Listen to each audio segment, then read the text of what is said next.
বহু জায়গায়। এখন কথা হচ্ছে যে পবিত্র গ্রন্থ আল কোরআন যে মানুষ রচিত কিতাব নয়, যা মুহাম্মদ সাল্লাল্লাহু আলাইহি ওয়াসাল্লাম রচিত কিতাব নয়, এর কি প্রমাণ আছে? এর অসংখ্য প্রমাণ কিতাবই দিয়েছে। দেখুন, পৃথিবী ঘুরছে, তারপরে মহাবিশ্ব প্রসারিত হচ্ছে। পৃথিবীকে স্থিতিশীলতা করার জন্য পাহাড় হিসেবে যে ঘিরে দিয়েছেন, অর্থাৎ পৃথিবীতে স্থিতিশীলতার কাজ করছে পাহাড়, এই কথাটি পবিত্র গ্রন্থে আগেই বলা হয়েছে।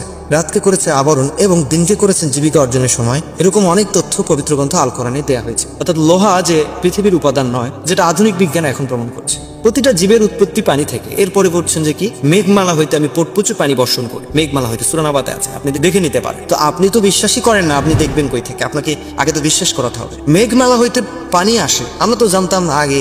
অনেক লোক এখনো জানে যে আকাশ থেকে বৃষ্টি আসে। কিভাবে আসে সেটা জানে না। তো আধুনিক বিজ্ঞান বলছে যে মেঘমালা হইতে পানি বর্ষিত হয়। আল্লাহ সুবহানাহু ওয়া তাআলা ঠিক একই কথা মুহাম্মদ সাল্লাল্লাহু আলাইহি ওয়াসাল্লামকে 1450 বছর আগে জানিয়ে দিয়েছেন যে বৃষ্টি মূলত কোথা থেকে হয়? মেঘমালা হইতে, মেঘ হইতে। সূরা নাবাতে বলা হয়েছে। এছাড়াও পৃথিবীর একটি প্রদীপ রয়েছে, যেটা হচ্ছে সূর্য, যেটা পবিত্র গ্রন্থ আল কোরআন সূরা নাবাতে এইসব কথা বলা হয়েছে। এছাড়া পবিত্র গ্রন্থ কোরআনে বিভিন্ন জায়গায় এইসব তথ্য দেয়া হয়েছে।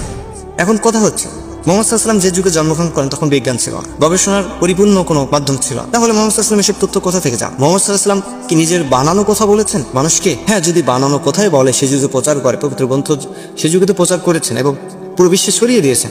যদি মানুষের কাছে বানাওয়াট, মিথ্যা নিজের যুক্তি তুলে ধরতেন, তাহলে তো